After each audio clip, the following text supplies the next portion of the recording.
Hello and very good morning students.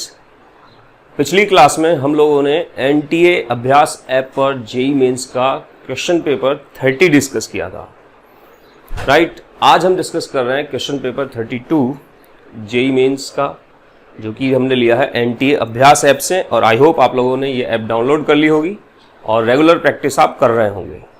तो चलिए दोस्तों शुरू करते हैं, और हम अपनी स्पीड जो है वैसे ही बनाए रखेंगे जैसे कि हम एग्जाम में पेपर देते समय होती है। इस चैनल को सब्सक्राइब कीजिए और बेल आइकन को प्रेस कीजिए जेईई मैथमेटिक्स से रिलेटेड वीडियो देखने के लिए। ये देखिए प्रॉब्लम नंबर 1 क्या है। देखिए, 2 vertical pole of height 10 metre and 40 metre. तो ऐसा मान लेते हैं ये एक 10 मीटर हाइट का पोल हो गया और ये एक 40 मीटर हाइट का पोल है, ऐसे, right. Stand apart on a horizontal plane, the height in metres of the point of intersection of the line joining the top of each pole to the foot of other pole। देखिए, इसको यहाँ से join कीजिए और इसको यहाँ से join कीजिए। तो ये जो पॉइंट है, इसकी ये जो हाइट है h, ये अपने को बतानी है मीटर्स में। चलिए देखिए कैसे शुरू करें। तो मैं ऐसा मान लेता हूँ कि ये डिस्टेंस जो है ये टोटल l है, यहाँ से यहाँ तक की दूरी को x मान लेते हैं, ये वाली l माइनस x हो गई, करेक्ट। अब यहाँ ध्यान दीजिए, देखो ये वाला ट्राइंगल आपको नजर आ रहा है, राइट। इस ट्राइंगल को देखें अगर हम, और इस ट्राइंगल को देखिए, ये दोनों ट्राइंगल कैसे हैं, सिमिलर ट्राइंगल है। तो दोस्तों h upon l minus x, यहां से देखिए h upon l minus x बराबर होना चाहिए 10 अपॉन एक्स के, 10 अपॉन l के, सॉरी, ये टोटल लेंथ कितनी यहाँ पे l। तो एक रिलेशन ये मिल गया हमको। सिमिलरली अब ये वाला ट्राइंगल देखिएगा, ये कितना है 40 और ये है l, तो 40 अपॉन l ये बराबर होना चाहिए h अपॉन एक्स के, ओके। तो यहां से देखिए, यहां से ये 10 बाई एल है और ये 40 बाई एल है, तो 10 बाई एल को अगर एलिमिनेट करें तो 4 time h upon l minus x is equal to h upon x. h से h कैंसिल आउट हो गया है, क्रॉस मल्टीप्लाई कर लो, 4x is equal to l minus x, यानी कि आपको मिला x is equal to l by 5। तो x का वैल्यू आ रहा है एल बाई 5। अब ये जो वैल्यू है x की वैल्यू, इसको अपन यूज कर लेते हैं यहाँ पे इस वाली इक्वेशन में। तो देखिए क्या बनेगा, 40 by l is equal to h और l बाई 5। l से l कैंसिल हो गया दोस्तों, यहां से आपको h का वैल्यू मिल गया 8। सो the right answer of this question is option A. चलिए नेक्स्ट क्वेश्चन पे चलते हैं।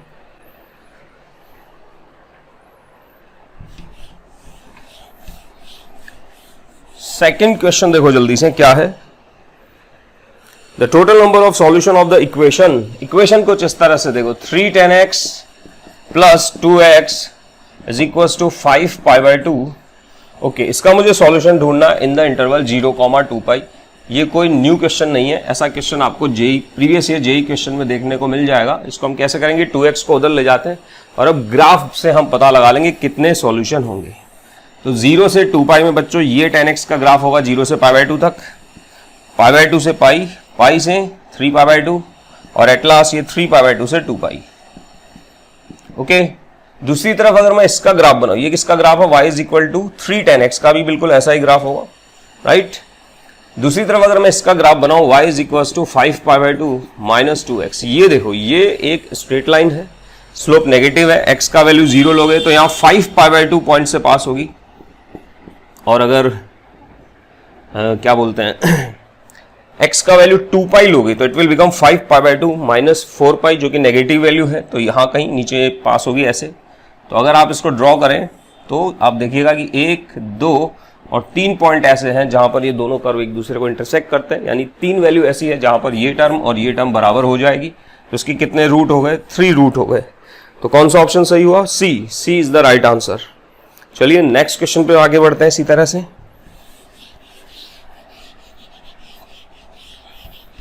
नेक्स्ट क्वेश्चन देखो क्या, question number 3, y is equal to mod of 10x minus mod of sine x, right. और आपको dy बाई dx कैलकुलेट करना at x equal to pi by 4, at x equal to pi by 4, 5 pi by 4, sorry, okay. अब देखो यहाँ असली परेशानी क्या है, ये मॉड है, राइट।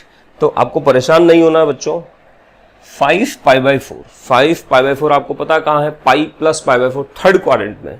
तो थर्ड क्वाड्रेंट में साइन एक्स का वैल्यू नेगेटिव होता है, तो इसलिए जब हम ये मॉड हटाएंगे तो क्या होगा, ये माइनस साइन के साथ रिमूव होगा, तो यहाँ प्लस साइन एक्स बन जाएगा ऐसे, आई होप यहाँ तक बात समझ में आ गई होगी, ठीक है। अब tan x plus sine x क्या होगा, देखो थर्ड क्वाड्रेंट में tan x होता है पॉजिटिव, साइन एक्स होता है नेगेटिव, तो इसका रिजल्ट कैसा आएगा, या तो आप ये 5π/4 पुट करके देख लो कि इसके आसपास क्या होगा, पॉजिटिव आ रहा है या नेगेटिव आ रहा है ना। तो अगर मैं 5π/4 लेता हूँ तो 10 का वैल्यू आएगा दोस्तों 1, इसका वैल्यू आएगा -1/√2, so that will be positive.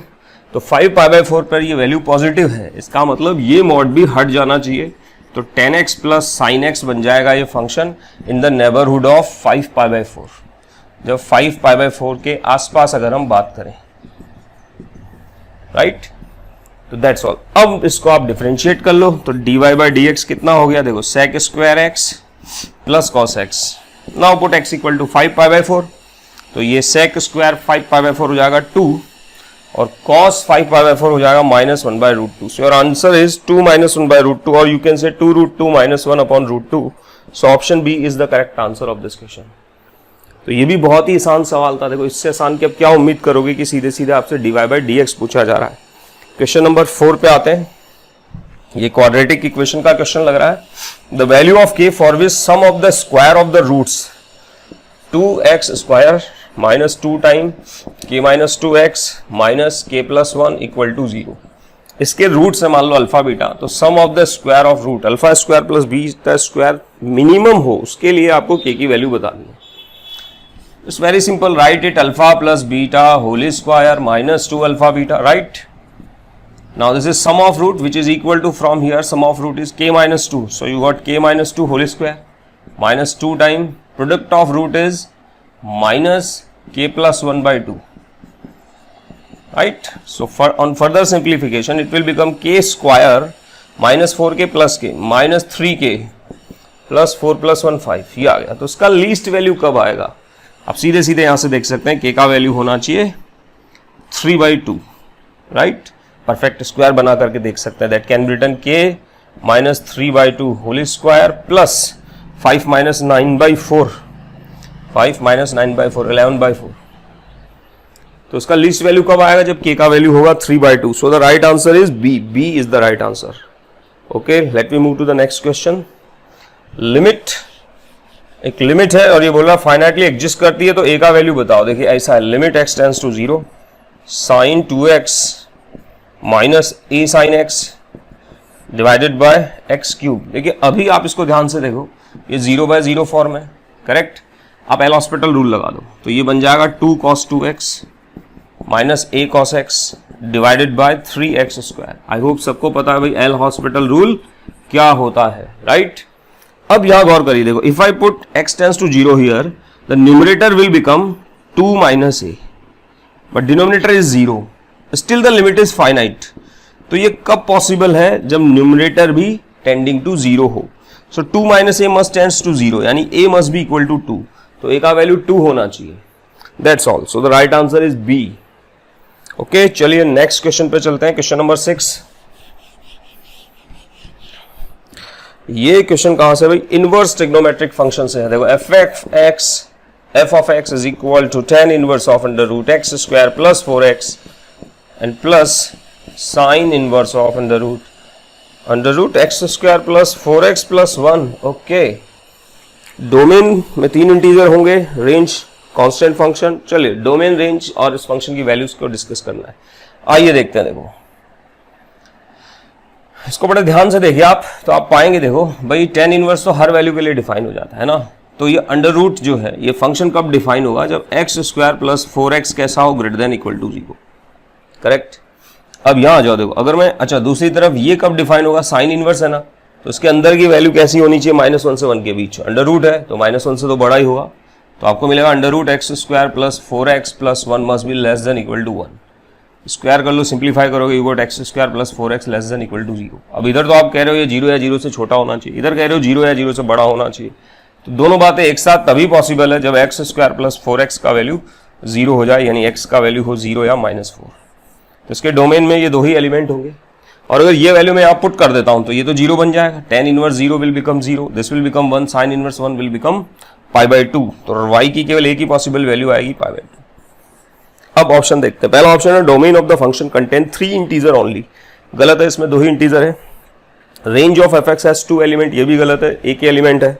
F X is a constant function, ये भी गलत है, ये फंक्शन दो ही पॉइंट पे डिफाइन हो रहा है, तो फॉर ऑल एक्स तो डिफाइन ही नहीं हो रहा है।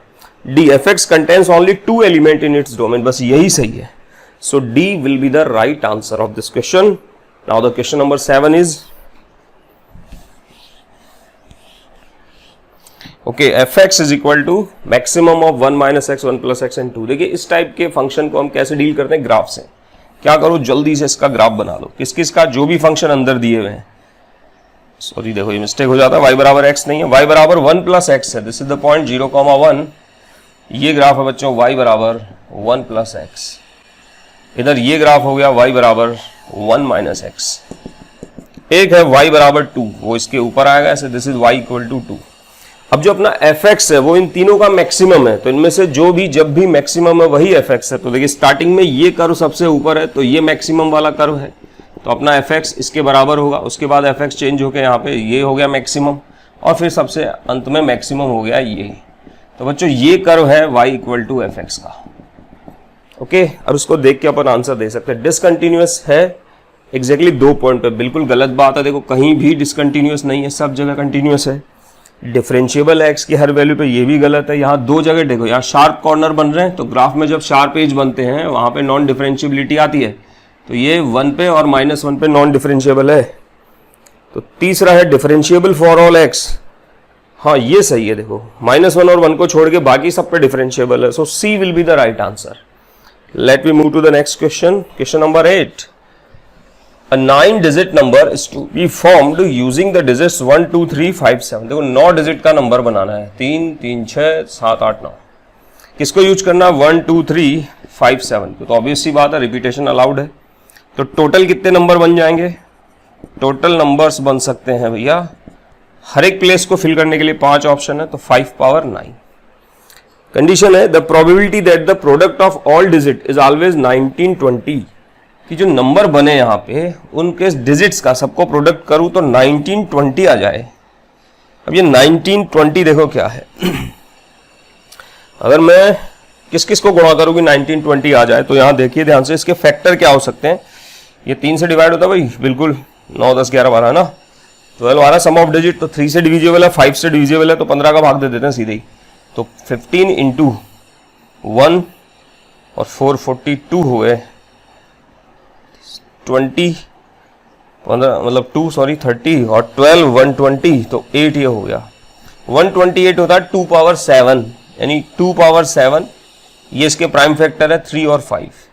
यानी जब आप 7 बार 2 लोगे, 1 बार 3 लोगे, 1 बार 5 लोगे, इनको मल्टीप्लाई करोगे तो 19, 20 आएगा। ये देखो ओके ओके, ये तो खत्म हो गया भाई सवाल।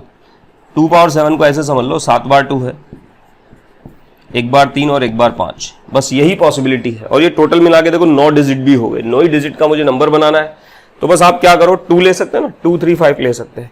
तो इन्हीं नंबर को आप अलग अलग तरीके से यहाँ अरेंज करोगे तो आपको नए नए नंबर मिलेंगे, जिन सबके डिजिट का प्रोडक्ट 19, 20 आएगा। तो इनको कितने तरीके से हम अरेंज कर सकते हैं, टोटल कितने हैं ये, तो फेवरेबल देखो कितने हो गए, टोटल 9 है, जिसमें से 7 रिपीटेड है, यानी कि 9 इंटू 8 बोले तो 72। तो ये फेवरेबल है, ये टोटल है 72 by 5 power 9। C will be the right answer. चलिए क्वेश्चन नंबर 9 पे आते हैं।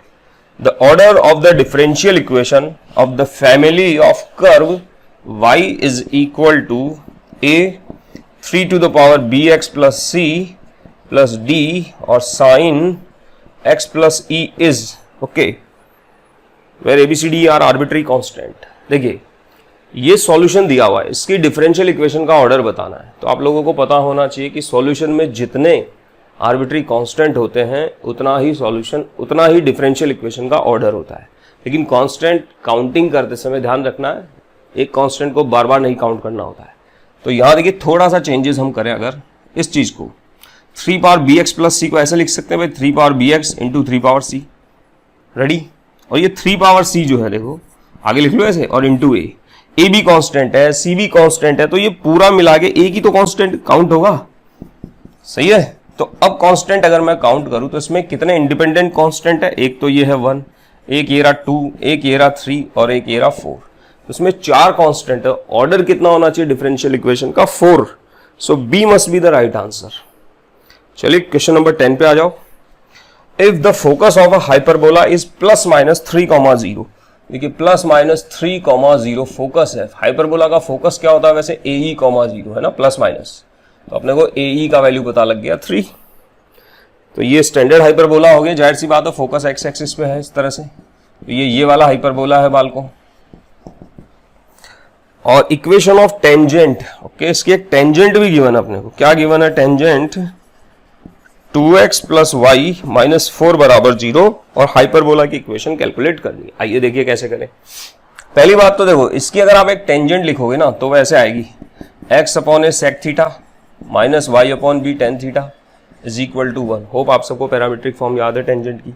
अगर हम इसको कंपेयर करें, देखो इस 4 को उधर ले जाओ ऐसे और 4 से डिवाइड कर दो, इधर 1 हो गया, इधर by 2/4 हो गया ऐसे। Now if you compare these then you got sec theta upon a = ½ comma tan theta upon b = -1/4। ये कंडीशन अपने को यहां से मिल जाती है। a और b में भी देखो कोई कंडीशन एक ये भी है हमारे पास।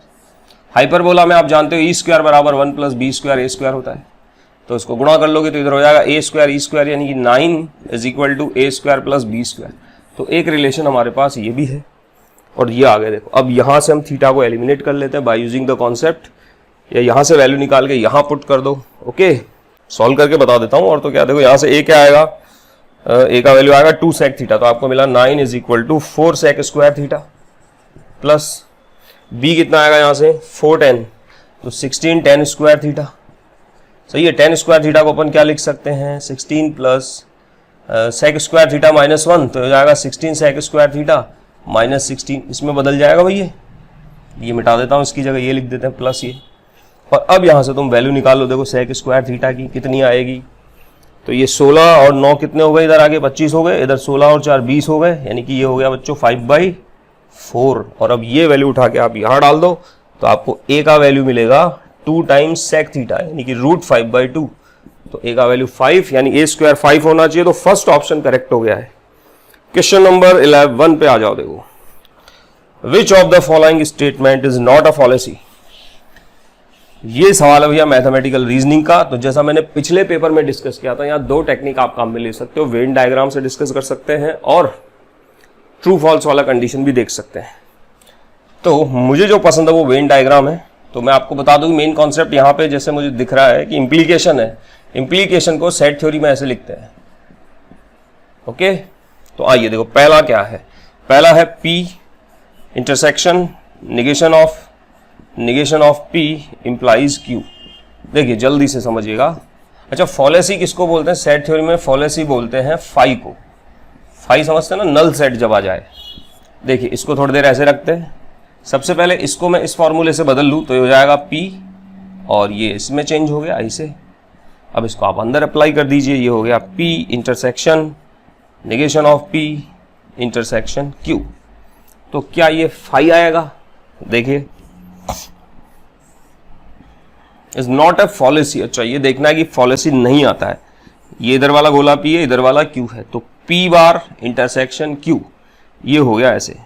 वैसे सब मैं इतना क्यों कर रहा हूं, देखो आप ऐसे समझो ना, ये हटा के मैं इसको ऐसे लगा लेता हूं एसोसिएटिव प्रॉपर्टी। और P इंटरसेक्शन P बार क्या होता है? फाई। फाई का Q से इंटरसेक्शन लोगे तो आएगा फाई यानी कि फॉलेसी। तो भैया ये पहला ऑप्शन तो पक्का फॉलेसी है, तो ये सही नहीं है। इसमें मुझे लग रहा है हमको चारों ऑप्शन चेक करने पड़ जाएंगे। जल्दी जल्दी आ जाओ। बी ऑप्शन क्या है? Minus of P and Q implies P। तो देखिए इसका मतलब हो गया दिस यूनियन P। और अब इस निगेशन को और अप्लाई कर दूं तो P एंड Q, राइट, इसका निगेशन ये चेंज हो गया, यहां आ गया निगेशन ऑफ P।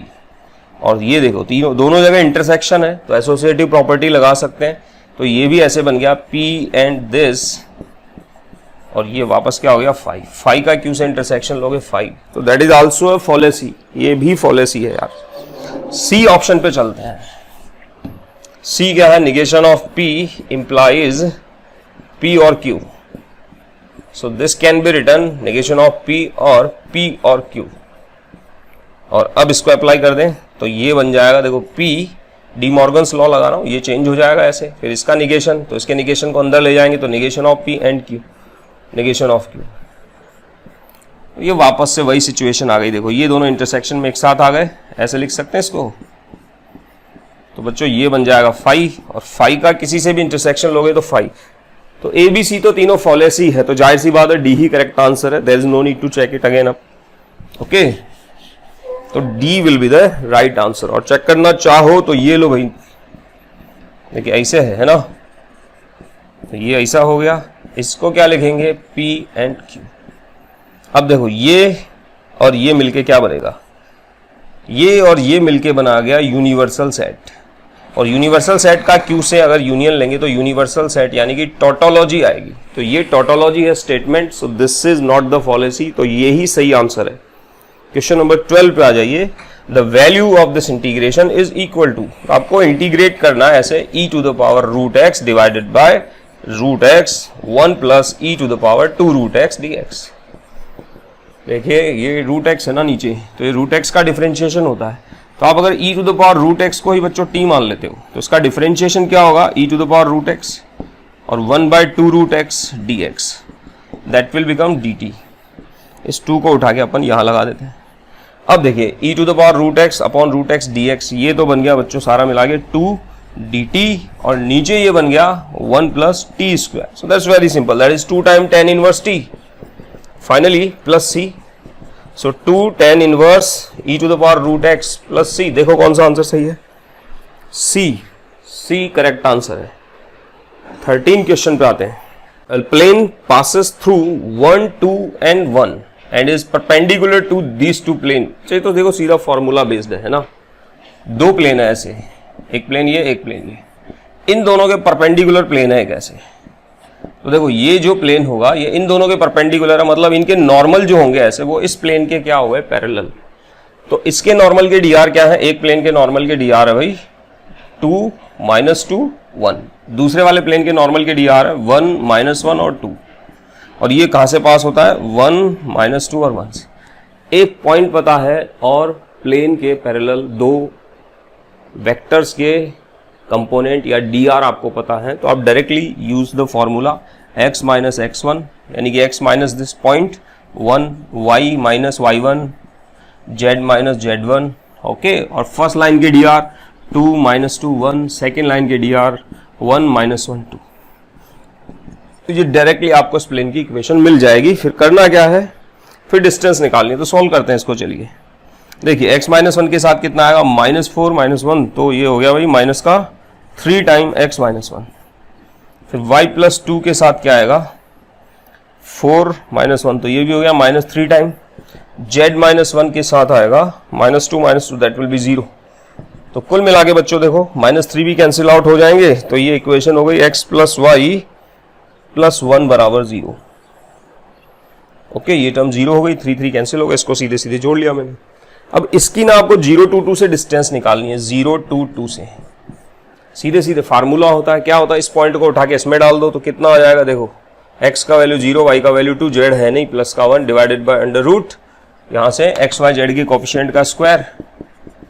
तो बच्चों ये हो गया 3/√2। चेक करिए जल्दी से, आंसर में है किसी में 3/√2, बिल्कुल पहला ही ऑप्शन करेक्ट है। चलिए देखो 13 तक क्वेश्चन हो चुके हैं, आगे और कर रहे हैं हम लोग।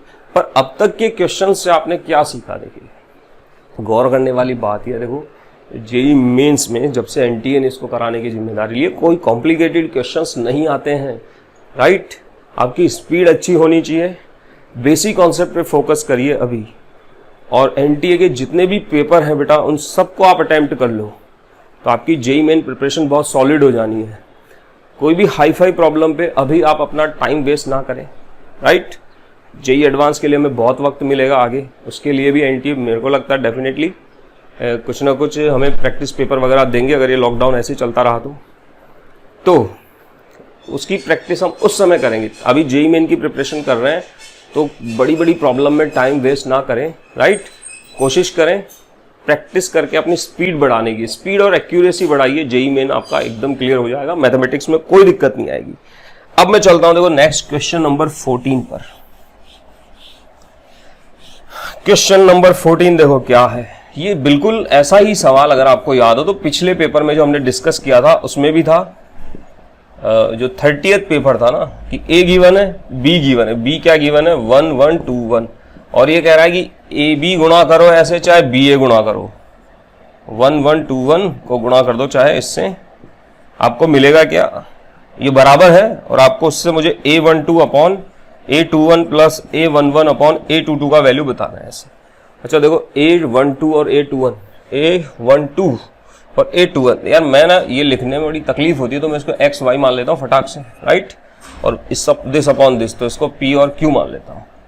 तो कुल मिला के मेरे को x upon y plus P by Q calculate करना है, दैट्स ऑल। तो इधर भी PX और YQ। आइए देखिए, जब इसको मल्टीप्लाई करेंगे ना तो फर्स्ट टर्म कैसे बनेगी, दिस इंटू दिस, यानी you got P plus 2x, correct. Similarly इधर फर्स्ट टर्म क्या बनेगी, ये मल्टीप्लाई होगा ऐसे तो P plus y, P plus y, कितना आसान है, देखो P से P कट गया, x अपॉन वाई का वैल्यू हाफ आ गया, ये लो जी एक से रिजल्ट मिल ही गया। अब फर्स्ट रो की सेकंड टर्म कैसे बनेगी, जब ये मल्टीप्लाई होगा यहाँ पे तो P प्लस एक्स बराबर 1 1 को यहाँ गुणा करो, x प्लस क्यू, लो ये भी खत्म, यहां से आ गया P बाई क्यू बराबर 1। तो भैया x by y P by q दोनों को जोड़ोगे तो कितना आएगा 3/2। चेक करो option 3/2 C is the right answer. Let me move to the next question. Okay, now this is question number 15। A line passing through the point 2 2। तो ये एक रफ डायग्राम अपन स्केच कर लेते हैं। देखो ये पॉइंट है, देखो 2 2, यहाँ से एक लाइन पास होती है, enclose an area of 4 square unit, 4 square unit का एरिया बनाती है विद कोऑर्डिनेट एक्सिस, एक ट्रायंगल बनाएगी, ऑब्वियसली बात है तीनों लाइनें मिलकर उसका एरिया 4 है। द सम ऑफ इंटरसेप्ट, तो मैं लाइन ऐसे मान लेता हूँ, इंटरसेप्ट फॉर्म ले लेता हूँ, x by a plus y by b is equal to 1, ये लाइन है। अब ये यहाँ 2 2 से पास होती है ना भैया, तो एक कंडीशन क्या हो गई, 2 by a plus 2 by b बराबर 1, करेक्ट। चलिए आगे चलते हैं। दूसरी बात, ये जो लाइन है जैसे मान लो ऐसे काट रही है, तो ये वैल्यू तो हो गई इधर a और ये हो गई b, है ना। तो एरिया ऑफ ट्राइंगल क्या बनेगा, 1/2 mod a mod b is equal to 8, correct. इन दोनों का मॉड, क्योंकि ये ऐसे भी काट सकता है कि ये नेगेटिव हो ये पॉजिटिव हो, intercept can be positive negative. अच्छा ऐसे भी हो सकती है लाइन दोनों इंटरसेप्ट क्या हो जाए, पॉजिटिव हो जाए। All these are possible situations. तो यहाँ से बच्चों तुम्हें a b का वैल्यू मिलेगा ±8। ये 4 दिया हो भाई एरिया, तो ये 8 हो गया, इसको यहाँ यूज कर ले। तो ये इसको अगर मैं सिंप्लीफाई करूँ, ये बन गया 2 time a plus B is equal to a b. तो अगर मैं 8 यहाँ पुट कर देता हूँ प्लस माइनस, तो मुझे मिला a plus B is equal to ±4। तो sum of intercept will be either +4 और -4। ऑप्शन में देखो दोनों है तो कन्फ्यूजन हो गया, क्योंकि सिंगल चॉइस सवाल है तो ऑब्वियस सी बात है एक गलत होगा इसमें। कौन सा गलत है, तो ये देखना पड़ेगा यहाँ पे a b का वैल्यू +8 ले या -8 ले। +8 कब आएगा, जब a और b दोनों सेम साइन के होंगे। देखो दोनों नेगेटिव नहीं हो सकते ना, दोनों साइड नेगेटिव पे काटने वाली लाइन 2 2 से पास नहीं होगी। तो क्या a और b दोनों पॉजिटिव हो सकते हैं, ये चेक करना है। तो उसको कैसे चेक करें हम, देखो अगर मैं a b को पॉजिटिव लेता हूँ तो मुझे प्रोडक्ट a b तो कितना मिला 8, और यहाँ से a प्लस b का वैल्यू मिला 4। तो आप सीधे सीधे देखो, अगर मैं am निकालूँ a b का तो वो कितना हो गया 2, और gm निकालूँ तो कितना हो गया 2√2, और gm बड़ा हो रहा है am से। तो ये पॉसिबल नहीं है, अर्थमेटिक मीन हमेशा gm से या तो बड़ा होता है या बराबर होता है। तो इसका मतलब ये पॉसिबिलिटी खत्म हो गई। तो इसका मतलब a b जो है वो -8 ही होगा, और वो यहाँ पुट करेंगे तो a प्लस बी का वैल्यू पक्का -4 ही होगा। सो the right answer will be -4। Question number 16 पे आ जाओ बच्चों। आइए देखिए क्वेश्चन नंबर 16 कौन से टॉपिक से है। If 2 7 9 and 5 are subtracted respectively from 4 number in GP, तो ये सीक्वेंस एंड सीरीज का क्वेश्चन है। 4 नंबर जीपी में मानने हैं, तो ये मान लो AR स्क्वायर और AR क्यूब, ये 4 नंबर है, they are in GP, right. ये कह रहा है इसमें से 2 सब्ट्रैक्ट करो, इसमें से 7, इसमें से सब्ट्रैक्ट करो 9, और इसमें से सब्ट्रैक्ट कर दो 5, और अब ये नंबर हो गए बच्चों AP में, दैट्स ऑल। तो अब मुझे बताओ कि क्या पूछ रहा है ये, इन चारों नंबर में जो स्मॉलेस्ट नंबर है, तो अपने को A और R निकालने पड़ेंगे, जाहिर सी बात है। तो कंडीशन लगाते थे, ये तीनों AP में है, तो उसकी क्या कंडीशन है, मिड टर्म का डबल, यानी ट्वाइस ऑफ AR -14 बराबर होना चाहिए इसका और इसका टोटल। इसका और इसका टोटल हो गया बच्चों A plus AR square minus के 11। तो यहाँ से तुम्हें A plus AR square -2AR का वैल्यू मिला -3। Let this is one equation. अब सिमिलरली इन तीनों में कंडीशन लगा देते हैं ए बी में होने की। तो मिडिल टर्म का डबल यानी कि 2 time a are square minus 9 18 must be equal to this plus this, यानी कि a r plus A r cube minus 7 और 5 12 हो गए।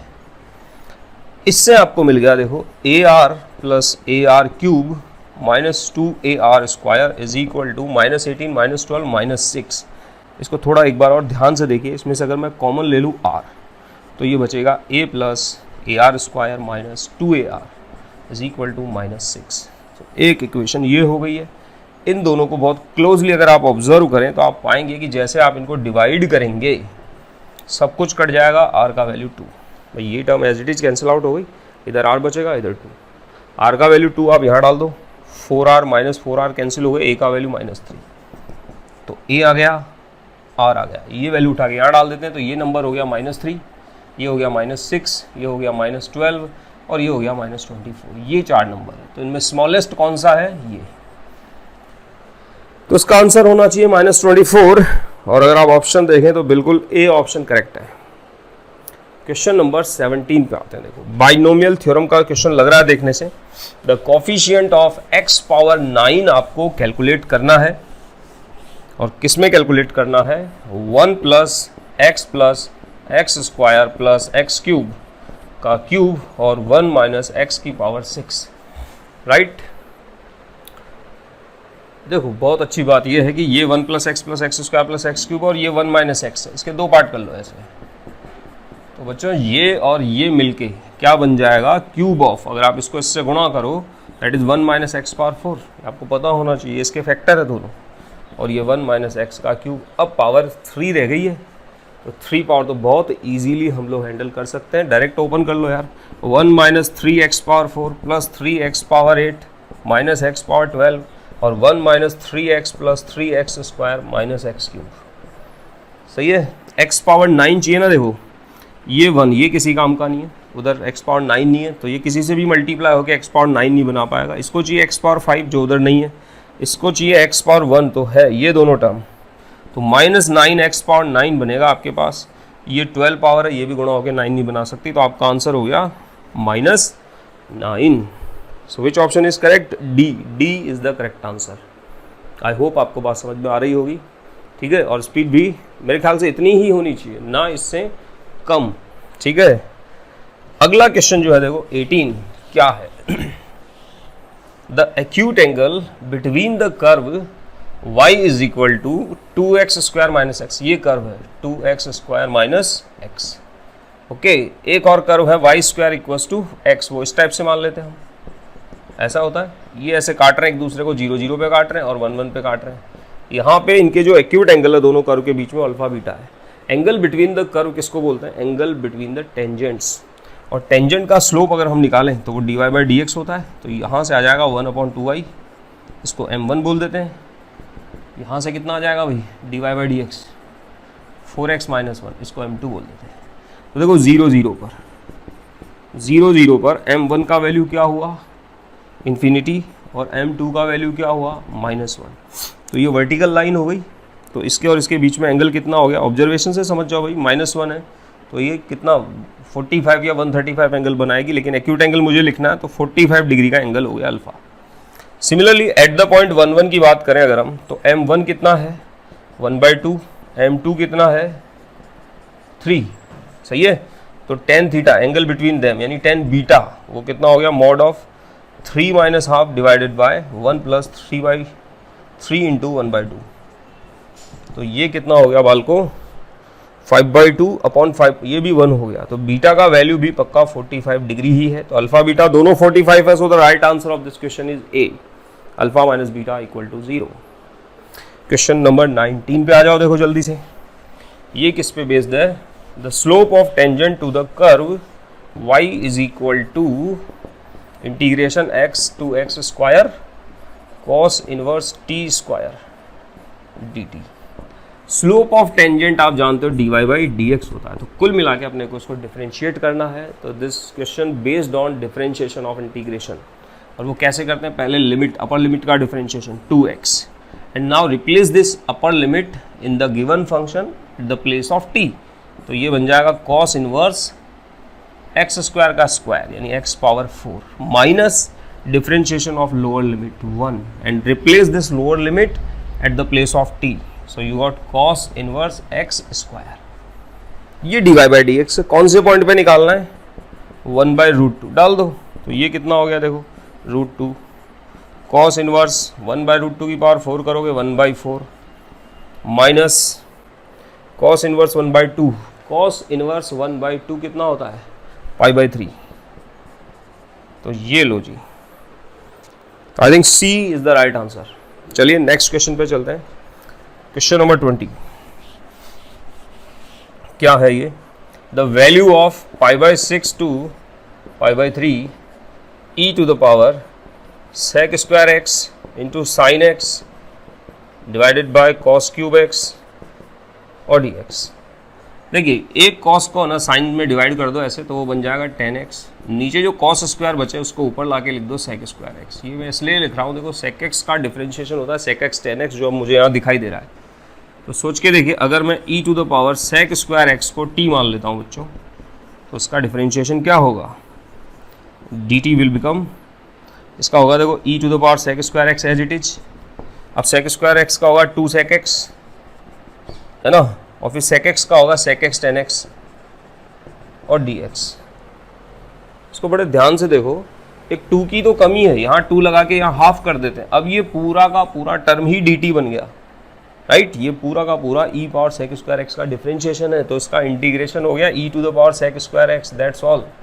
और ये हाफ बाहर पड़ा है ही, और इसमें लिमिट आपको डालनी है π/6 से π/3। तो लो जी आंसर पकड़ो, sec π/3 कितना होता है, sec 62 2 होता है तो स्क्वायर करोगे 4 माइनस sec π/6 होता है 2/√3, √3/2 का उल्टा है ना, तो 4/3 हो गया स्क्वायर। ये देखो आप, है कोई ऑप्शन, बिल्कुल this is the option number C. तो इस क्वेश्चन का राइट आंसर है सी, और ये था सिंगल चॉइस का अपना लास्ट क्वेश्चन। तो अब तक इस सेक्शन में कोई भी ऐसा क्वेश्चन नहीं आया देखो जिसके लिए आपको रुक के सोचना पड़ेगा इसको कैसे करेंगे। सारे क्वेश्चन बहुत ही सिंपल पैटर्न पे बेस्ड थे। आगे देखते हैं और कोई हर्डल आता है क्या। क्वेश्चन नंबर 21 अब स्टार्ट होता है सब्जेक्टिव न्यूमेरिकल टाइप क्वेश्चंस। तो देखिए क्या है, let P Q be the focal chord of the parabola y square equal to 4x। एक पैराबोला है y square equal to 4x, जो अपना स्टैंडर्ड पैराबोला ऐसा होता है, ठीक है। इसकी एक फोकल कॉर्ड है पी क्यू, ये फोकस से पास होगी भाई, और पी क्यू को डायमीटर लेके सर्किल बनाए तो उनका सेंटर, पी क्यू को डायमीटर लोगे तो उसका सेंटर जो है वो मिड पॉइंट हो गया पी क्यू का। तो पी क्यू का मिड पॉइंट है जिसका y कोऑर्डिनेट हो गया -4/√5, तो इधर का ही मान लेते हैं। तो ऐसे है भाई, ये -4/√5 पॉइंट, x का कुछ पता नहीं है, और ये एक लाइन हो गई यूँ, ऐसे मान लेते हैं ना, ये इसका मिड पॉइंट हो गया यहाँ पे कहीं। ये मुझे दिया हुआ ये पी क्यू है, करना क्या है, लेंथ ऑफ पी क्यू बतानी, पी क्यू की लेंथ कैलकुलेट करनी। आओ देखो कैसे करेंगे। ये जो पॉइंट है ना, ये स्टैंडर्ड पॉइंट टी अगर इसको बोलते हैं, तो फोकल कॉर्ड का दूसरा एंड होता है -1/t, यानी इसके कोऑर्डिनेट है 80² 280। इस सवाल में a का वैल्यू 1 है, सही है वाल को, और इसके हो जाएंगे a/t² 2a/t माइनस के साथ, और इस सवाल में a का वैल्यू 1 है, तो ये इसके कोऑर्डिनेट हो गए। अब देखो मिड पॉइंट फार्मूला लगाएं अगर, तो y कोऑर्डिनेट देखें तो 2t - 2/t डिवाइडेड बाई 2, ये इसका y कोऑर्डिनेट होना चाहिए मिड पॉइंट का, यानी कि that should be equal to -4/√5। तो आपको कुल मिला के ये मिला t - 1/t is equal to -4/√5। तो ये एक रिजल्ट यहाँ से मिल जाता है। अब ये मैंने इसलिए लिख लिया देखो t की फॉर्म में, क्योंकि pq का फॉर्मूला फोकल कॉर्ड की लेंथ होती है a × t + 1/t whole square. अगर आप t पॉइंट से फोकल कॉर्ड बनाते हैं तो a का वैल्यू 1 है, तो ये तो 1 हो गया, और t + 1/t के होल स्क्वायर को हम लिख सकते हैं t - 1/t होल स्क्वायर + 4, सही है। और अब वैल्यू डाल दो इसमें, तो ये कितना हो गया 16/5 + 4 36/5, यानी कि 72/10 यानी 7.2। तो इसका आंसर आना चाहिए दोस्तों 7.2। तो बिल्कुल आप 7.2 ही फिल करेंगे इसमें। नेक्स्ट में आता हूँ क्वेश्चन नंबर 22 पे। एक और सब्जेक्टिव न्यूमेरिकल है, लेकिन देखो ये जो 21 हम बता रहे हैं ये फोकल कॉर्ड पे बेस्ड है, और पिछला क्वेश्चन जो मैंने डिस्कस किया था वो भी फोकल कॉर्ड था। पिछले पेपर में जो पैराबोला का क्वेश्चन था वो भी फोकल कॉर्ड पे ही बेस्ड था, तो इसको टिक आउट कर लीजिएगा इस कॉन्सेप्ट को। अब आ जाओ 22 क्या है, lambda belongs to R such that origin and non real root of 2z² plus 2z plus lambda बराबर 0। इसके रूट है मान लो z1 और z2, सही है। और एक हो गया ओरिजिन, और ये तीनों मिला के क्या बनाते हैं, इक्विलेटरल ट्राइंगल। तो आपको क्या बताना, 1/λ बताना है। देखिए अगर z1 z2 z3 तीन कॉम्प्लेक्स नंबर जो हैं वो मिल के आर्गेन प्लेन पे अगर इक्विलेटरल ट्राइंगल बनाए, then this is the relation between them. I hope आप सबको ये पता होगा, नहीं पता है तो आज के बाद याद रखिएगा भाई, ये रिलेशन होता है। अब अपने को जो दिया हुआ है उसमें z3 0 रख दो आप, इसमें तीसरा पॉइंट उसने 0 मान ले लिया, तो आपको क्या मिला, z1² plus z2² is equal to z1 z2। Sum of root product of root में बदल लेते हैं, z1 z2 इसके रूट है, इसको क्या लिख सकते हैं, z1 प्लस z2 का whole square minus 2z1 z2 equal to, इसको सामने ले जाओगे इसमें जुड़ जाएगा तो 3 टाइम z1 z2, ऐसा लिख देता हूँ। वैल्यू डाल दो, देखो यहाँ से सम ऑफ रूट कितना -1, तो ये तो हो गया 1।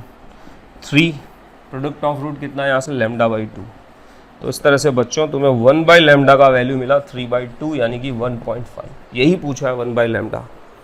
सो इसका आंसर हो गया 3.5। चलिए जल्दी से नेक्स्ट क्वेश्चन पे चलते हैं। 23 सब्जेक्टिव न्यूमेरिकल क्वेश्चन है और इस बार ये वेक्टर पे बेस्ड क्वेश्चन है। तो देखते हैं क्या क्वेश्चन है। Let mod of A vector is 1, ठीक है, मैं मॉड ऑफ ए वेक्टर को सिंपली ऐसे लिख देता हूँ ना, और बी का मॉड जो है वो 4 है। फिर एक कंडीशन हमारे पास a cross r plus B vector is equal to r vector. Okay, if the projection of r vector along a vector, तो वो प्रोजेक्शन ऐसे होता है ना, ये वैल्यू दी हुई अपने को 2। अब देखो जो a वेक्टर है उसका खुद का मैग्नीट्यूड 1 ही है यार, तो a कैप लिखो चाहे a वेक्टर लिखो एक ही बात है, तो ये भी गिवन है। पूछा क्या है, projection of r vector along b vector, यानी कि ये पूछा है। इसका मतलब हो गया दिस डिवाइडेड बाय 4, क्योंकि इसका मॉड 4 है, तो ये वैल्यू अपने को पता करनी है। ये अपना क्वेश्चन है, ठीक है। देखिए कैसे करें, यहाँ आ जाओ। जाहिर सी बात है ये एक वेक्टर इक्वेशन है, तो इसी को हैंडल करना पड़ेगा अपने को r डॉट ए का वैल्यू पता ना 2, तो इसको a से डॉट प्रोडक्ट करा दो। क्या करा दो, डॉट प्रोडक्ट भी देंगे। देखिए क्या होगा, a dot A cross r 0 हो जाएगा। a dot A cross r हो गया a और r का बॉक्स प्रोडक्ट, और बॉक्स प्रोडक्ट में दो वेक्टर सेम हो तो रिजल्ट होता है 0, so that will be 0 plus a dot b, सामने हो गया r डॉट a। तो r डॉट a का वैल्यू a डॉट b का वैल्यू बराबर है, यानी कि a डॉट b का वैल्यू हो गया बच्चों 2। तो एक रिलेशन ये मिला, देखते हैं कहीं काम आता है। तो एक बार इसको क्या करो, आप डॉट प्रोडक्ट करा दो। आप किससे, देखो इसको a से डॉट प्रोडक्ट कराया तो 0 हो गया था ना, सिमिलरली इसको r से कराऊंगा तो भी 0 हो जाएगा, तो इसको भी फायदा उठाते हैं, r से डॉट प्रोडक्ट कराते हैं, तो ये 0 हो गया। इधर हो गया r डॉट b, इसी का वैल्यू चाहिए, और इधर हो गया r डॉट r यानी मॉड r का स्क्वायर। एक और कंडीशन हमारे पास आ गई, तो अपन r डॉट b निकालना है तो r स्क्वायर निकाल लो, एक ही बात है। r स्क्वायर है r का मैग्नीट्यूड, वो कब आएगा, जब अपन इसका स्क्वायर करेंगे, है ना। इस इक्वेशन को देखो मैं ऐसे लिख रहा हूँ, a cross r vector is equal to r vector minus b vector, और अब स्क्वायर कर लेते हैं इसका।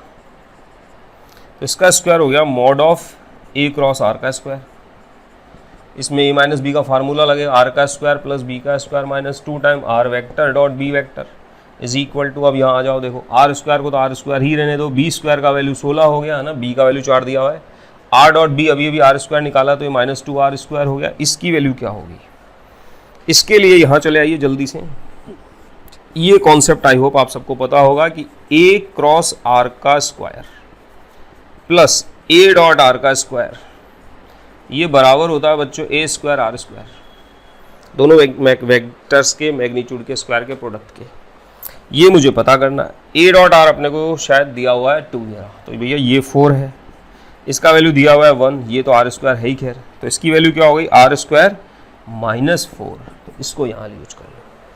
फायदा r स्क्वायर कट गया, सीधे सीधे यहाँ से r स्क्वायर का वैल्यू आया 16 और 4 20/2 यानी कि 10। इसका मतलब r डॉट बी भी 10 हो गया, तो यहाँ 10 पुट कर दो आप, तो आपको मिला 10/4 यानी कि 5/2 यानी कि 2.5। तो आंसर देखो अब आप 2.5 इसका आंसर होना चाहिए। चलिए ये था कौन सा क्वेश्चन था भाई, ये 23। अब आता है 24 पे, सब्जेक्टिव न्यूमेरिकल। फिर से let a x y z be real number satisfying the equations. ये इक्वेशंस देखो, ओके आई होप आप समझ ही गए होंगे कैसे करना। ax plus A Y minus Z बराबर 0, x plus A Y minus Z बराबर 0 और x plus A Y minus A Z बराबर 0। ये इक्वेशन है और ये कह रहा है x y z तीनों एक साथ 0 नहीं हो सकते। ये तो बहुत सीधा सा सवाल है और ये अक्सर आता है जेईई मेंस में इस टाइप के क्वेश्चन। इसको क्या बोलते हैं हम, homogeneous system of linear equation. और इसका मतलब इसके नॉन जीरो सॉल्यूशन होने चाहिए। और उसकी क्या कंडीशन है, उसकी कंडीशन ये है कि इसके कोफिशिएंट से जो डिटर्मिनेंट बनेगा यानी a minus 1 1a minus 1 1a minus A, इस डिटर्मिनेंट की वैल्यू 0 होनी चाहिए। दैट्स ऑल, इतना सा सवाल है, ठीक है। तो आइए इसको सॉल्व कर लेते हैं। देखो यहाँ से a कॉमन ले लूँ, करेक्ट। अब इसको सीधे सीधे यहाँ सब्ट्रैक्ट कर लो, तो a माइनस 1 0 0, दैट्स ऑल। तो इसकी वैल्यू हो गई a into A minus 1 multiply with minus A plus 1 minus A plus 1 minus A plus 1 यानी 1 माइनस ए। तो यहाँ से दोस्तों आपको a की वैल्यू मिली 0 और 1। तो दो पॉसिबल वैल्यू है a की, तो आपका आंसर है 2। Number of possible value of a पूछा है, 25 पे आ जाता है। तो ये बेहद आसान था ये जो क्वेश्चन गया है। देखो 25 क्या है, the radius of the circle passing through the origin and touching the line. ये लाइन है एक, इस लाइन को यहाँ 1 1 पे टच करता है भाई एक सर्कल। देखो किसी गिवन लाइन को गिवन पॉइंट पे टच करने वाले सर्किल की इक्वेशन हम डायरेक्टली ऐसे लिखते हैं कि इस पॉइंट पे यहाँ एक पॉइंट सर्किल इमेजिन कर लो, x माइनस 1 का स्क्वायर प्लस y माइनस 1 का स्क्वायर है ना, इक्वल टू 0। और ये लाइन है x plus Y minus 2 equal to 0। तो एक तरह से ये जो सर्किल है ये इस पॉइंट सर्किल और इस लाइन के इंटरसेक्शन पॉइंट से पास हो रहा है। तो इसकी इक्वेशन होनी चाहिए s प्लस लैम्डा l बराबर 0। तो ये फंडा है। तो ये 1 1 पे इस लाइन को टच करने वाला सर्किल हो गया। अब ये कह रहा है सर्किल ना ओरिजिन से पास होता है, तो 0 0 डाल दो इसमें, पुट 0 0। तो आपको क्या मिला, देखो यहाँ मिलेगा 1, यहाँ भी मिलेगा 1, यहाँ मिलेगा लैम्डा और माइनस 2 बराबर 0, यानी लैम्डा की वैल्यू हो गई 1। ये वापस से उठा के आप इसमें डाल दो, तो ये हो गया भैया x माइनस 1 का स्क्वायर प्लस y माइनस 1 का square plus x plus Y minus 2 बराबर 0। इसको सिंप्लीफाई करने पे आया x square plus Y square minus 2x plus x minus 2y plus Y और 2 कैंसिल आउट हो गए। ये सर्किल है। क्या पूछ रहा है, इसकी रेडियस r है। इसकी रेडियस जनरल फॉर्म में सर्किल की रेडियस का फॉर्मूला क्या होता है, under root g square plus F square minus C, where g is the half of negative of coefficient of this, यानी कि 1/2 का स्क्वायर। तो 1/4 हो गया ये, 1/4 प्लस 1/4 माइनस सी, यहाँ 0 है। ये आ गया बच्चों √2। आपसे पूछा गया है 3 √2r, so that is equal to 3 answer. तो 25 का आंसर होना चाहिए 3, दैट्स ऑल। तो ये कंप्लीट हुआ देखो एनटीए अभ्यास 1 का पेपर नंबर 32। और भी पेपर हम आगे डिस्कस करते रहेंगे। ये पेपर आपको कैसा लगा आप प्लीज़ कमेंट में बताइएगा। और एक और इम्पॉर्टेंट सजेशन मेरा आपके लिए ये है कि देखिए अभी आप कर रहे हैं जेईई मेंस का प्रिपरेशन, राइट। तो आप एनटीए के अभ्यास ऐप पे जो भी पेपर है वो सारे पेपर अटैम्प्ट करें। गौर करने वाली बात है जो आप पाएंगे कि आपको किसी भी चैप्टर के ज़्यादा कॉम्प्लिकेटेड प्रॉब्लम डिस्कस करने की कोई ज़रूरत नहीं है। अभी उसमें टाइम ना बर्बाद करें। अभी कोशिश कीजिए आपकी स्पीड और एक्यूरेसी बढ़े, है ना। उसका बेस्ट तरीका ये है कि आप पेपर अटैम्प्ट करिए, ये वाले पूरी अभ्यास आपके सारे पेपर अटैम्प्ट कर डालिए ना, तो डेफिनेटली आपको पता लग जाएगा कि जेईई मेंस में क्या आने वाला है। तो ज़्यादा डीप डाइव नहीं करना है प्रॉब्लम्स में, ठीक है। बड़ी प्रॉब्लम्स को अभी आप रहने भी दे सकते हैं। उसके जेईई एडवांस के लिए हमें आगे भी काफ़ी टाइम मिलने वाला है ना, तब हम डिस्कस करेंगे उसको, या उसके लिए आप अलग से प्रैक्टिस कीजिए। जेईई मेंस पे अगर आपका फोकस है तो ज़्यादा बड़ी प्रॉब्लम करने का कोई मतलब नहीं है। सारे चैप्टर के जो कॉन्सेप्ट्स हैं, हाँ एक काम और करिएगा, जब आप अभ्यास ऐप के क्वेश्चन पेपर सॉल्व कर रहे हैं तो किस टॉपिक से, किस चैप्टर में किस टॉपिक पे फोकस किया गया है उसकी एक लिस्ट बना लीजिएगा हर बार। तो एक ओवरऑल कंक्लूजन आपको मिल जाएगा कि किस चैप्टर को आपको कितना गहरे तक खोदना है। चलिए हम मिलेंगे आपको नेक्स्ट वीडियो में, जहां हम डिस्कस करेंगे एक और पेपर। तब तक के लिए गुड बाय।